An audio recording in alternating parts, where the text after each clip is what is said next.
Step one, remove the stair. Literally, it is step number one. Jeez. You realize that if I drop this on your foot, I could be charged with battery?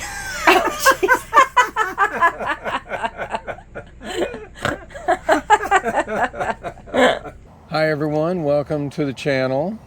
If this is your first time, you want to click on the subscribe button, but also I'm David. And I'm Sandra. And these are our adventures, travels. We're full-timers.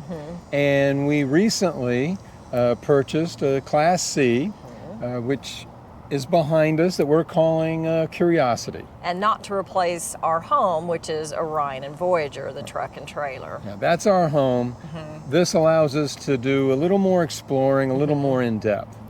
And we've picked it up, we've camped in it, and even though it's a brand new Class C, which is really nice, there are some things that we have to address, modify, fix. Yeah, so in the last video we showed all the stuff that David needed for the outside, the sewer hose and everything. We love the RV, we think it's laid out wonderfully, but there's Really nice. just some tweaking we needed to get done to it. So have we ever moved into an RV where we didn't start just modifying it on day one? No. Yeah, some things that were, I think, design flaws, other things that are really based on our kind of camping and what we want or need. Right.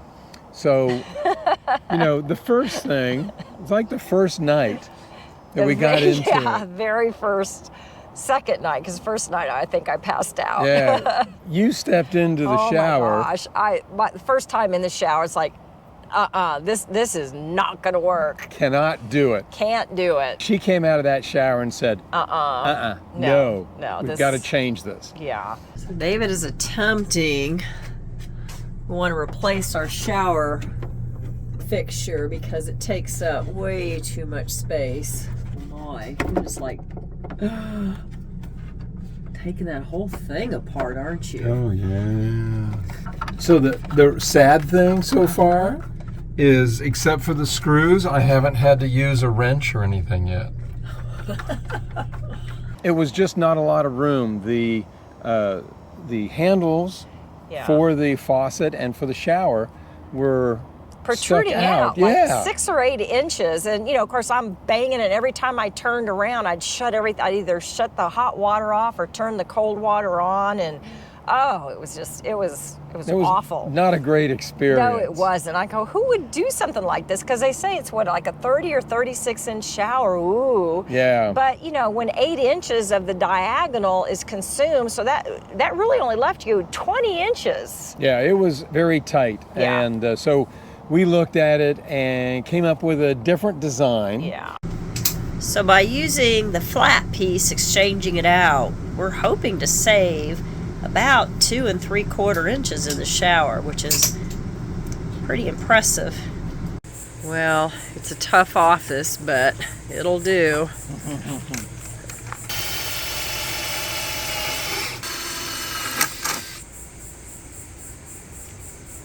We go. Don't you think you're missing something?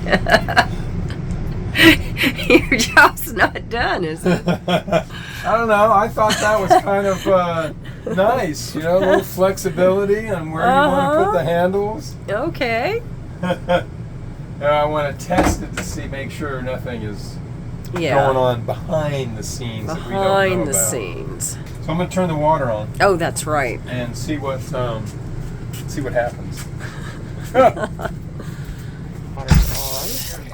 Remember that time in the Coachman? Yeah, I did it like midnight or 11 o'clock. Oh, it was so funny. So David was so sweet. We had the little itty bitty tiny sink faucet. And this was like 25 years ago. Yeah. And I guess I had been fussing about the sink, the kitchen sink. Yes. Okay, so I was complaining a lot about it. So anyhow, it was low. And he went out and he got one of those really nice sink Something faucets. like this. Like that. And I asked him, I said, well, did you test it? Did you? No, it's fine. It's all tight, It's no all problem. tight. So, we're still working. We're on vacation mode. We're hitting it hard on the road. And we pull into this campground, an overnighter. We're going to Disney. It was late. We were tired. We'd just gotten off work, and we were hoofing it. David goes, turns on the power, and turns on the water. As soon as he turned on the water, everywhere. It was like Old Faithful. And it's like, Jordan, run outside. Tell Daddy shut up. And I'm like banging on the window. Turn off the water. Turn off the water. And I'm hearing the screaming out. So I'm like, oh, Jordan is playing around or something. I didn't know what was going on. It was not funny at the time, but it's really funny now. So he turned it off, and about 5 beach towels later, sopping up all the water all underneath the sink, getting everything done. It was a mess. All he had to do is just tighten it up a little bit. But the floors got clean. Are you lying? They were clean before. You! Hey, I'm videoing. Oh, okay. So how was the shower? Oh my gosh. It was unbelievable. Unbelievable. Yeah, I mean, what a difference. I mean, I cannot believe that 4 or 5 inches made that big of a difference. Because it's the same shower. I know, but oh my gosh, I was about to cry the first time I showered in it. It was awful.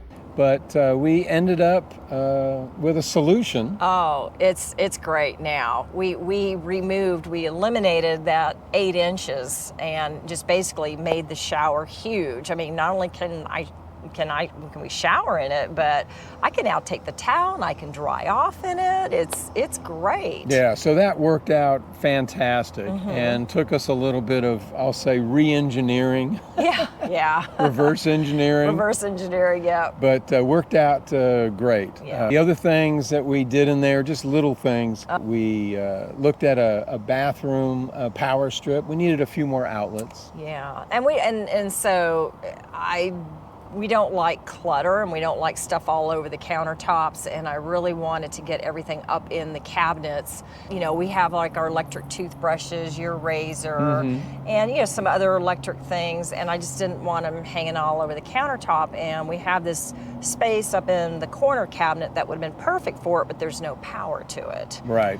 So David, he drilled a hole. Yeah. His first hole. It was actually the first hole in Curiosity that I drilled. Yeah. There's been several others now. That was the appetizer. Okay, sports fans, you're seeing it right here. David is drilling a 2-inch hole in a brand new RV. And no kidding. Absolutely unheard of. And for those of you who know David, he doesn't feel real comfortable doing this. No, He's very capable and very good about drilling holes, but just not in a brand new. What? Battery. Oh no. So you drilled the hole and you fed up a power cord Yeah. and a power strip, and then you put in a Pretty nice little simple. shelf. Yep. And so now we have a place to kind of lay everything out and keep it off the countertops. And Yep. so that was huge. But we also didn't have a lot of tools with us, so that we were Right. kind of limited on what we could and couldn't do. Yeah, we knew we were going, this was just some of the things that we needed to do initially that we could do with the Yeah. minimal tools we had. Yeah.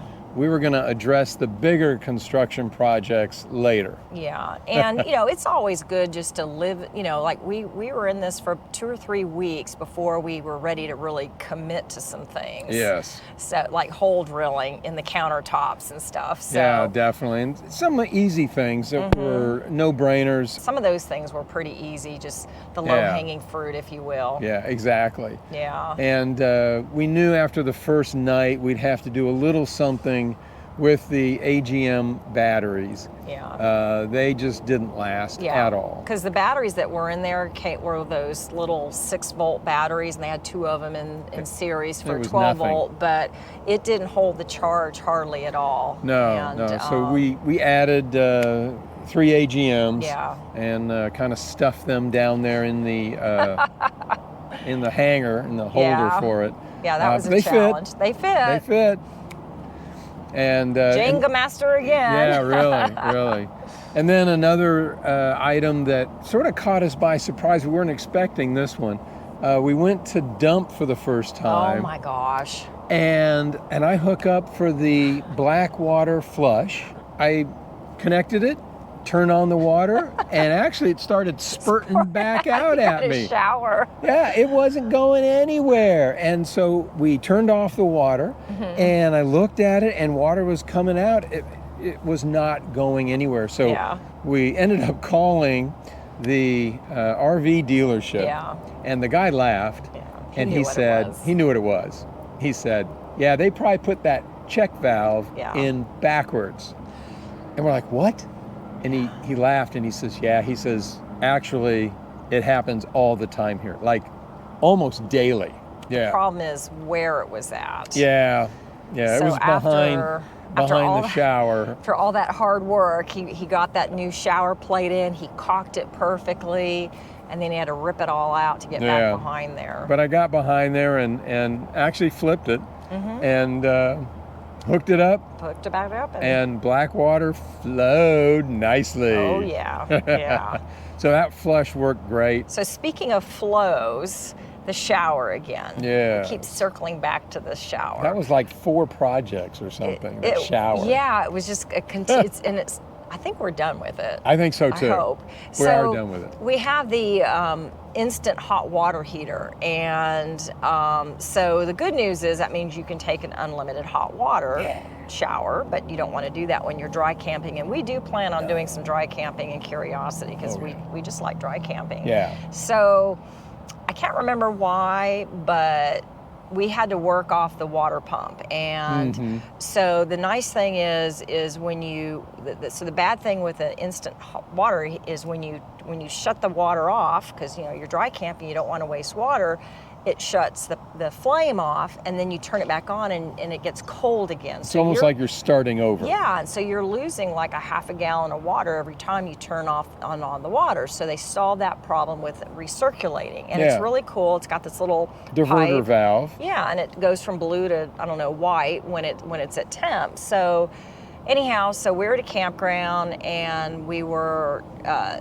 using everything off the pump. So I get into the shower and I turn it on, and we set it for 108, and so okay, everything's great and wonderful. And then about halfway through the shower, I was like, okay, I've got done rinsing my hair, so I'm going to shut the water off while I soap down, and I turn it back on, and then all of a sudden I get scalded, and then the water gets freezing cold, and it's just, I'm going through this temperature cycling. It's like, ah! Yep. And then she diverts it over so it's recycling.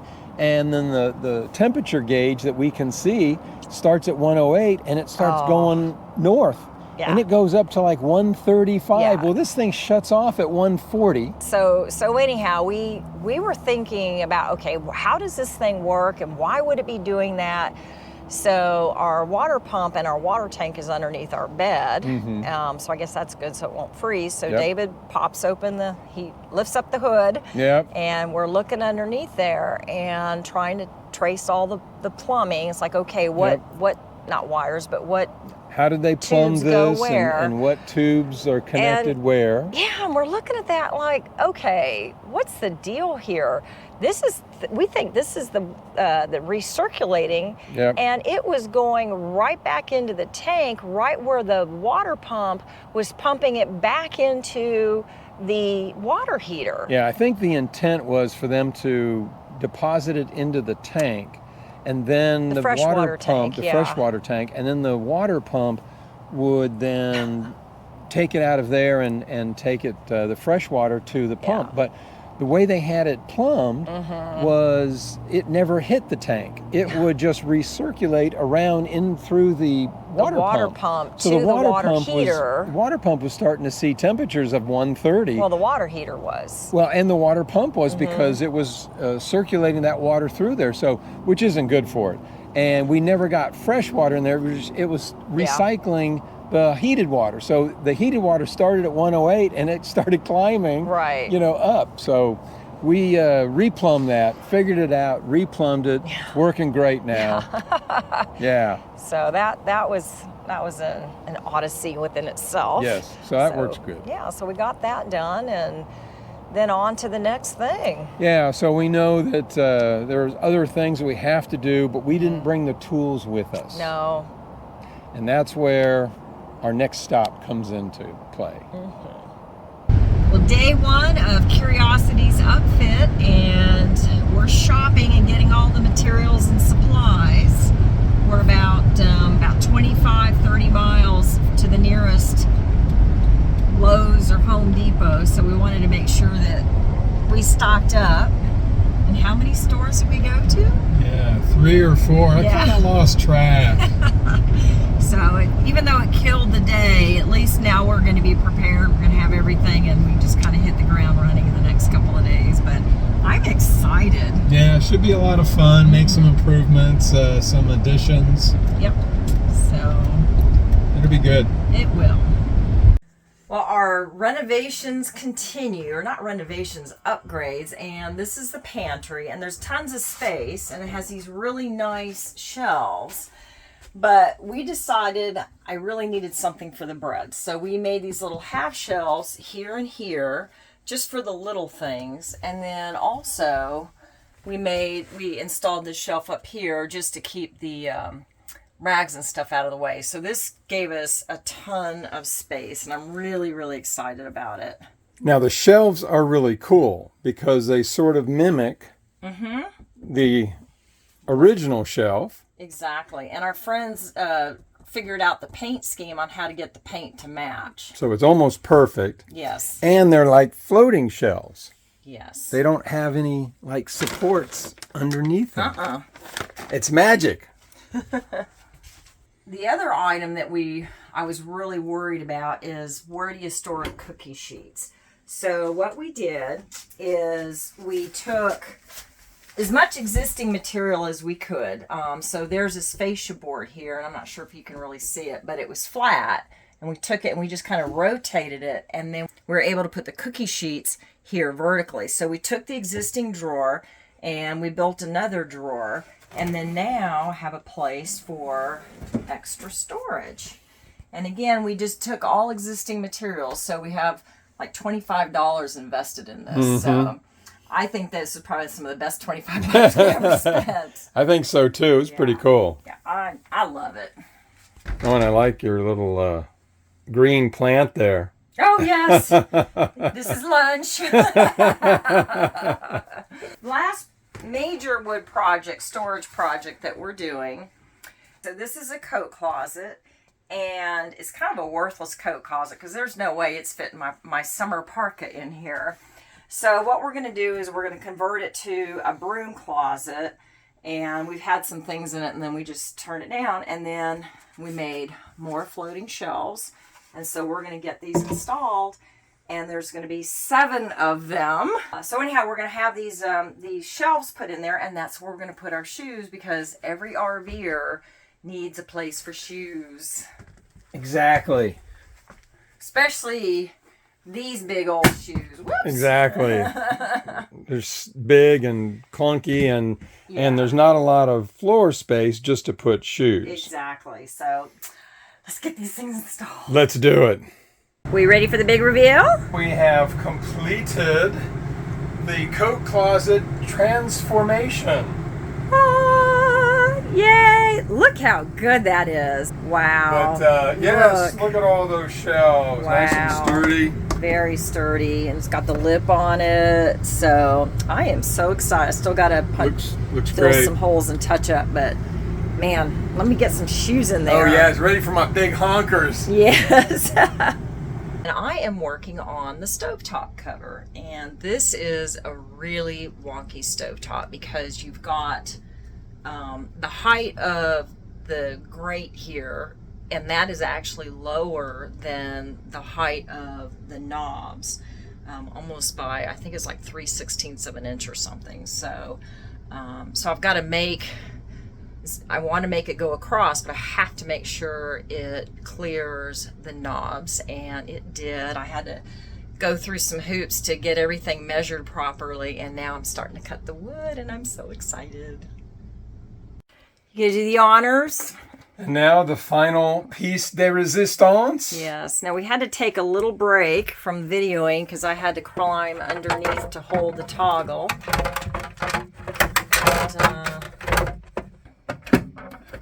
There we go. Oh, phew! Man! High five! Woo! Wow! So that is how you permanently mount a SodaStream on your RV cabinet. So David drilled the hole down, and the CO2 tube goes down here. He drilled another hole right here. And then we made the scuba tank cradles here. And so we're going to have a CO2 tank on here and on here. That's a baby tank. Well, this is a baby tank, but the big one will go in here like this one. Yeah, and then the baby will sit on top. Yep. And that is how you have a homemade soda machine. Yay! Now I want to try it. I figured. The inaugural soda carbonating activity.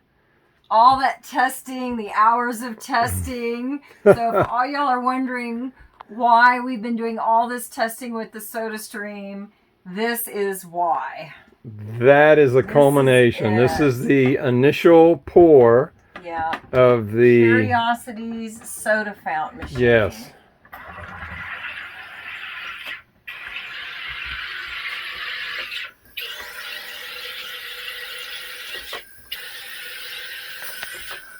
As you can tell, she likes a lot of carbonation. I do. I really do. All right. That worked great. It did. It was rock solid. I'm going to really enjoy not having to take it down and put it on the bench. Yes. And it just, that is nice. It looks clean. We don't have like tubes hanging everywhere. Yes, that's excellent. I love that. So there you go. Curiosity's soda machine. So off to the stockade to you. Any guesses what this might be for? No, it's not going to be kinky stuff. No. That is a mighty big wine rack. Oh, this is for some really beefy bottles, maybe like 20 or 30 gallon bottles. Woo! Woo! It's going to be a party. Just go boop, pop. How's it go again? Boop, pop. You didn't get anything, did you?